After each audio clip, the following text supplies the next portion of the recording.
She laughed while writing down how I was breaking. She built a script where I was the crazy one. And the worst part, I realized her plan worked even after she was gone. I'm 34 years old, and I thought I'd already seen enough in life to never be surprised by people. I'd been in relationships before, some good, some bad, but nothing could have prepared me for her. We met at a friend's birthday party. She was leaning against the bar, perfectly composed, scanning the room like she owned it. People hovered around her, laughing a little too loudly at her jokes, trying too hard to catch her attention. And then, out of nowhere, she turned her eyes on me. She didn't flirt. She didn't giggle. She just looked at me and said, "You look like you're bored out of your mind. Want me to fix that?" It should have been a red flag. The arrogance. The way she spoke as if I was already hers. But I laughed, said yes, and just like that, she pulled me into her orbit. The first weeks were like a whirlwind. She was unpredictable, magnetic, intoxicating. Midnight drives that turned into dawn. Dinners that ended with us laughing so hard my ribs ached. Nights that burned with passion. Everyone told me I was lucky. My friends said she was stunning. My parents said she was charming. And I believed them. She knew exactly how to make me feel chosen. She'd whisper, "You're different. I'd never met anyone like you." And I ate it up. But even in the beginning, there were cracks. She made little jokes that didn't feel like jokes. "You're sweet, but sometimes you come off a bit pathetic. Your friends? They're nice, I guess, if you enjoy mediocrity." God, that laugh. It's cute. Like a kid's. Always with that smirk. Always followed by, "Relax, I'm teasing." But the words stuck. They echoed when I was alone, replayed in my head when I tried to sleep. Then came the first vanishings. Girls' night. Work drinks. Yoga late. At first, I didn't question it. Why would I? She was confident, independent, the kind of woman who radiated control. But then the stories didn't line up. She'd mentioned details that contradicted what she said the night before. Times didn't match. And once, when I asked, she smiled slowly and said, "You're not jealous, are you? That's such an ugly look on you." I felt stupid for even asking.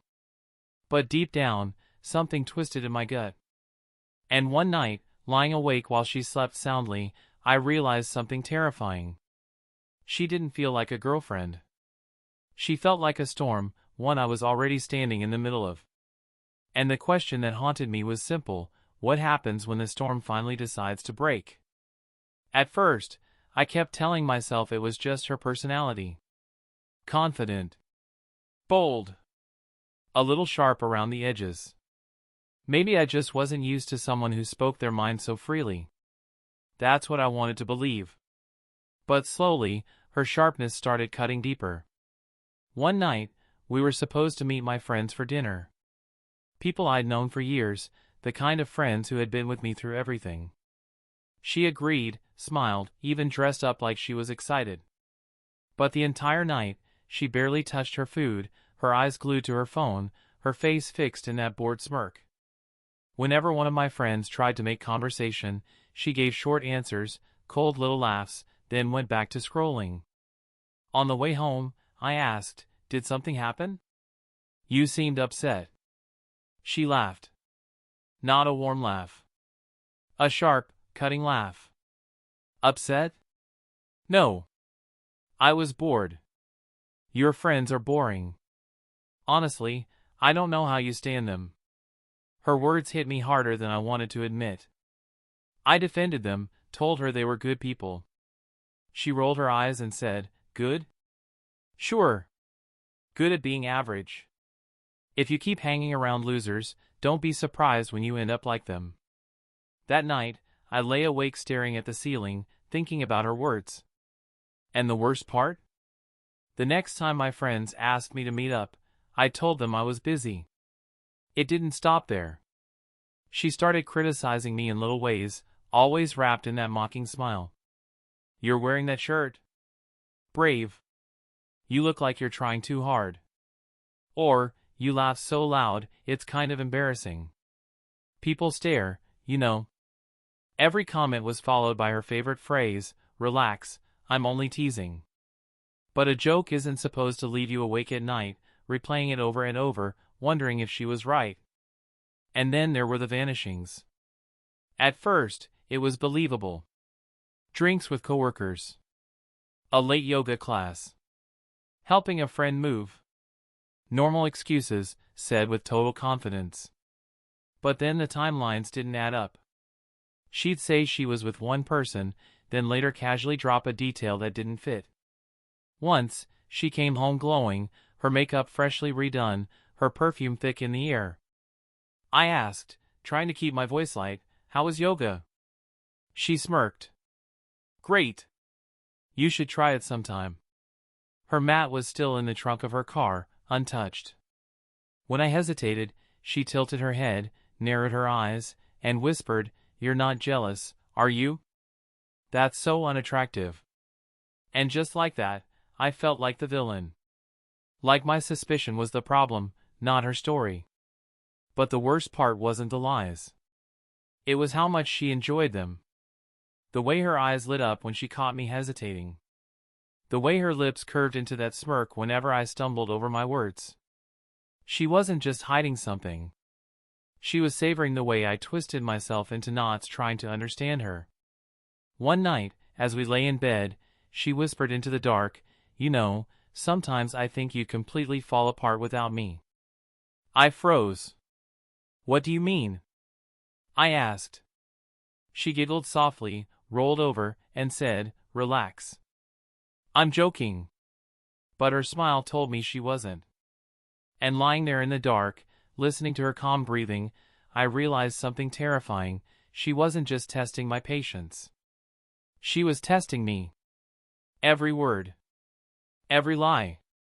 Every cruel little joke. All of it was deliberate. She wanted to see how much it would take before I broke. And I couldn't stop wondering, how much longer could I last before she finally pushed me too far? I had always promised myself I wouldn't do it. That no matter how many doubts twisted in my head, I would never be that guy, the paranoid boyfriend who snoops through his partner's things. That was exactly the role she wanted me to play. Every time I asked her a simple question, she smirked and said, Careful. You're starting to sound crazy. But lies stack up. And hers had built a tower so tall it was crushing me. The untouched yoga mat in her car. The late nights with friends who never had names.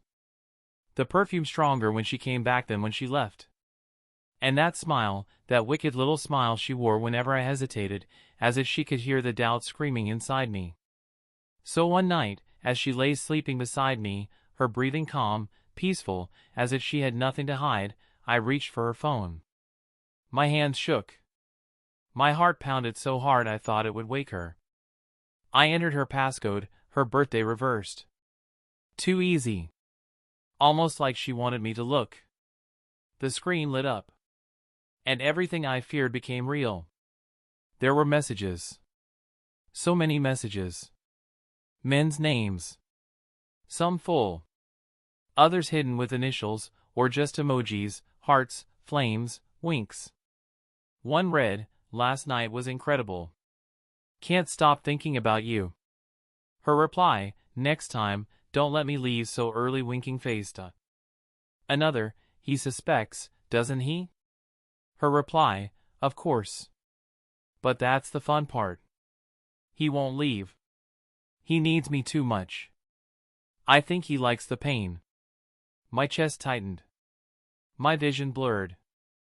I scrolled faster, desperate, horrified. Then the photos. Not explicit, but damning. Her at a restaurant I'd never been to with her, raising her glass in a toast. A man's hand in the corner of the frame. Her laughing in a hotel lobby, radiant in a way she hadn't been with me for months. Different men. Same game. Same pattern.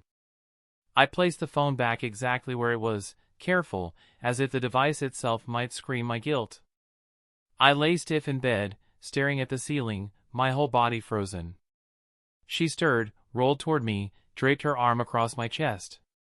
And then, as if she could sense everything boiling inside me, she whispered, half asleep, "You'll never leave me. You can't." Her words felt like a knife sliding under my skin. Did she know I had looked? Or was this just another perfectly timed dagger, meant to pierce me in the dark? The next morning, she was glowing. Coffee brewing, hair perfect, humming to herself as if the world couldn't touch her. She kissed me lightly on the cheek and asked, "Sleep well?" Her eyes sparkled. She was studying me. Waiting. Testing. I forced a smile. Yeah. Slept fine. But inside, I was falling apart. That evening, I broke another promise to myself. Not just her phone this time. Her desk. I told myself it would be quick. Just a glance. At first, it was nothing, bills, receipts, scraps of paper. But then I found it. A small black notebook, tucked deep into the drawer. I opened it. And my stomach turned to ice. It wasn't a diary. It was a record. Page after page. Dates. Notes. All about me. Confronted me about perfume. Denied. Reaction, frustrated but apologetic. Good. Asked again about yoga. He hesitated. Perfect. Next step, mention Daniel. Watch carefully. My hands shook. She wasn't just lying. She wasn't just cheating. She was studying me. Every reaction. Every doubt. Every silence. Written down like I was an experiment. I wasn't her partner. I wasn't even her victim. I was her subject. The water in the bathroom stopped. Panic shot through me. I shoved the notebook back into the drawer and rushed to the couch, pretending to scroll my phone. Moments later, she walked in, her hair damp, her skin glowing. She scanned me instantly, like she always did, her eyes dissecting me, looking for cracks. Then she smiled, poured herself wine, and sat across from me. "You look tired," she said softly. "Long day?" "Yeah," I muttered. "Just work." Her smirk widened. She leaned closer, her eyes gleaming. "Sometimes I wonder how far I can push you before you finally break." She sipped her wine, never breaking eye contact, waiting for me to flinch. That night, I couldn't sleep. Her words echoed in my head, burning, circling, scratching at my skull. She wasn't careless. She wasn't sloppy. Every move. Every lie. Every cruel little joke. All of it was deliberate. And the only thought I had left was terrifying. How much longer before she decides the experiment is over? I couldn't keep it bottled up anymore. The phone, the messages, the photos, that notebook filled with my every reaction like I was some kind of lab rat, it all screamed in my head until the silence itself became unbearable. I told myself I'd do it calmly. No shouting, no begging, no tears. Just the truth, laid bare in front of her. That night, she came home late again. Perfume clung to her clothes, her lips freshly painted, her smirk already waiting for me. But this time, I was ready. I was at the table, and her notebook was lying right there in front of me. She froze for a fraction of a second, then smiled wider. Not caught. Not even surprised. No, it was the smile of someone who had been waiting for this. "We need to talk," I said, my voice steady even though my chest felt like it was burning from the inside. She poured herself a glass of wine, sat down across from me, crossed her legs, and leaned back like a queen on her throne. "About what?" she asked, tilting her head. I slid the notebook toward her. "About this. About the lies. About the way you've been testing me, writing down every word, every hesitation, every crack like I'm your experiment." She glanced at the pages, and then she laughed. A sharp, cutting laugh that echoed in the room. "So," she said, her eyes gleaming. "You've been snooping." "Perfect. Do you realize what you've just done? You've proven me right. Every single note in that book, paranoid, obsessive, unstable. And now here you are, caught red-handed."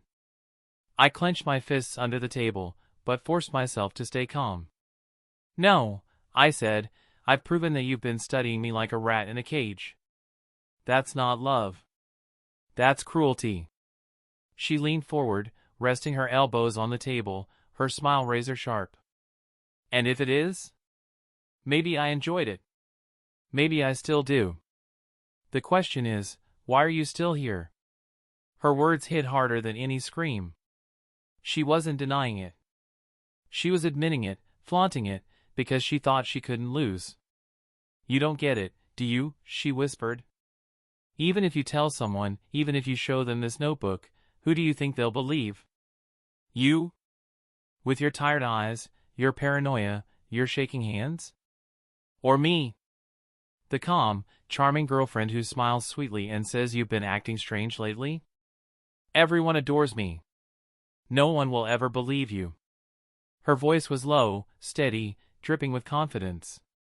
And in that moment, I understood, she had rehearsed this. She had prepared for this very night. While I thought I was exposing her, I had walked straight into her script. I stood, picked up the notebook, and tucked it under my arm. "Maybe you're right," I said. "Maybe they'll believe you. But lies rot. And when they do, your mask will crack. And when that day comes, I'll be there." For just a flicker of a second, I saw it. In her eyes. Not guilt. Not shame. But fear. I turned and walked to the door. Behind me, her voice followed, soft and poisonous, "You'll come back. You always do." And though I didn't answer, her words chased me into the night, echoing in my head over and over. "You'll come back. You always do." After that night, when I shoved the notebook across the table and she laughed in my face, something inside me changed. I finally understood, I could never beat her in her own game. Every move I made, she had already written into her script. My anger, my doubt, my confrontation, she rehearsed them all, twisted them into the story where I was the villain. So I stopped playing. The next morning, I smiled when she poured me coffee. I kissed her cheek when she threw one of her sharp little jokes. I nodded when she slipped out the door, perfume heavy on her skin. She studied me, waiting for cracks, but I gave her nothing. She thought she won. But while she was celebrating, I was working. I bought a second phone. Cheap. Hidden. On it, I began collecting everything. The late-night calls where she bragged about pushing me until I break. The staged outbursts where she screamed at nothing while her phone recorded from the corner. The venom she whispered when she thought I wasn't listening. I scanned every page of that notebook she thought I'd never see. Every cruel little entry, next step, mentioned Daniel. Watch carefully. I photographed the receipts, the scarves, the watches she left behind like props in her theater. I backed it all up, the cloud, a USB, even a safety deposit box. If she wanted a war of perception, I was preparing a war of evidence. Meanwhile, I perfected my mask. When she came home late, I asked how her night was. When her phone lit up with names I didn't recognize, I didn't flinch. When she leaned in and whispered, "You don't even care anymore, do you?" I kissed her forehead and said, "Of course I care." The calm in my voice unsettled her more than rage ever could. Her provocations grew bolder. One night she placed a bouquet of lilies on the table and said, "A friend gave me these. Don't you want to know who?" "They're beautiful," I said calmly. "We'll change the water tomorrow." Her smile cracked. She slammed the vase so hard it shattered, glass and water spraying across the floor. "You're pathetic," she screamed. "You don't even love me." I cleaned the mess in silence. And when I looked up, her hands were shaking. Not mine. Hers. Another night, she left a gold watch on the nightstand, positioned so I couldn't miss it. I picked it up, examined it, and placed it back without a word. She stood in the doorway, her eyes burning into me. Well? Nothing to say? Nice piece, I said calmly. She grabbed it, stuffed it into her purse, and stormed out, slamming the door. But the moment I knew the tide had turned came later, when I heard her on the phone. Her voice was sharp, bitter, angry. He doesn't react, she hissed. I've tried everything. Nothing works. He just stays calm. A pause. Then, quieter, it's boring now. I lay in bed that night, staring at the ceiling, and for the first time in months, I smiled. Because in that one word, boring, I heard the truth. She was losing control. But I also knew something else. Starving predators don't fade away. They get dangerous. And I had to be ready. The silence was eating her alive. She couldn't stand it. Every smirk that used to cut me deep now bounced off, every cruel joke slid past me without reaction. And that terrified her. Because my chaos had been her fuel. Without it, she was starving. So she escalated. It began with words sharper than ever. You're nothing without me. No one would even notice you if I wasn't here. God, you look pathetic just sitting there.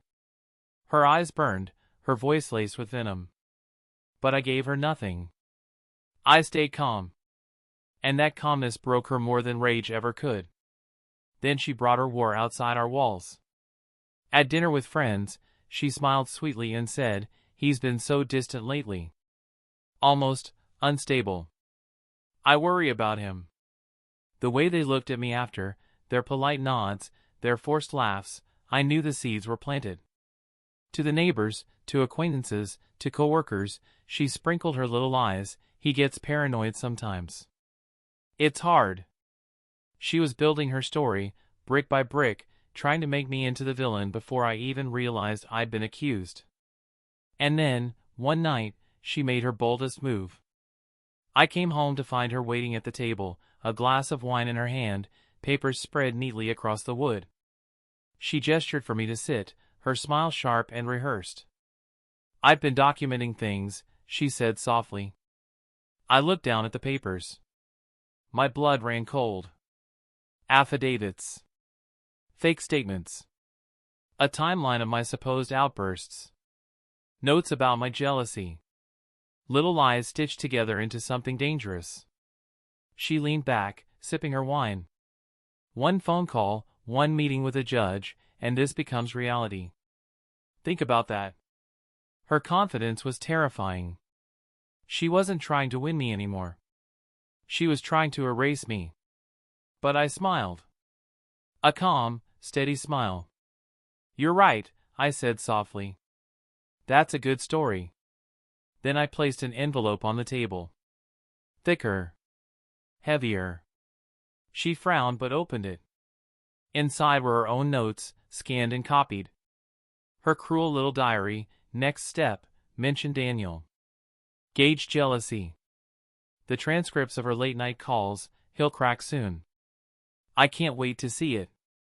Photos of her with men she swore didn't exist. And a USB labeled, her voice. Her face went pale. Her hand trembled. You've been keeping score, she whispered. I shook my head. No. I've been surviving. And now? I'm done surviving. I pressed play on my phone. Her own voice filled the room, echoing against the walls, he'll crack soon. I can't wait to see it. Her cruel laugh followed. The sound hit her like a bullet. For the first time, she wasn't smiling. Her mask shattered. She slammed her glass against the wall, red wine splattering like blood. You won't dare use this, she screamed. You don't have the guts. I leaned in, my voice steady, calm. I already have. Copies are safe. Even if I vanished tomorrow, your mask would still fall. She froze. Her lips trembled, but no words came. And in that silence, I knew the shift was complete. The predator was cornered. And she knew it. After that night, nothing in the apartment felt the same. The walls didn't echo with her laughter anymore. That cruel, mocking sound was gone, replaced by a silence that pressed heavy on my chest. But silence wasn't peace. It was waiting. A predator's breath before the strike. She stopped pretending. No more fake smiles, no more little teasing jabs. Now it was pure venom. She circled me like a shadow, whispering lines meant to cut. You think you've won, don't you? You're pathetic. Nobody will ever love you after me. Her words were sharp, but her eyes betrayed her. The confidence was gone. Behind the fire, there was fear. I thought that fear might stop her. That maybe she'd retreat, disappear, vanish into the night. But I underestimated her. Because when people like her realize the mask is cracking, they don't surrender. They destroy. It was late one evening when I found her by the door, suitcase packed, her coat draped over her arm. She looked up at me with that brittle smile, the same one she wore the first night we met, only emptier, hollow. I'm leaving, she said simply. But don't think this means you've won. She pulled the suitcase to her side, her voice calm, almost cold. Even if I walk out that door, I'll still own you. You'll hear me every time you sit in this silence. You'll doubt yourself every time you close your eyes. That's my victory. She paused, smirked one last time, and whispered, when the silence gets too loud, you'll miss me. And then she was gone. I stood there for a long time, staring at the empty doorway, the sound of the door clicking shut still echoing in my head. The apartment was silent, truly silent. For months, that silence had been her weapon, the thing she used to make me feel small, paranoid, broken. But now it was different. I walked to the table where so many battles had been fought. Where she spread her lies, where I spread my evidence, where we turned love into war. The envelopes, the copies, the USB drives, proof that I wasn't insane. Proof of what she had done.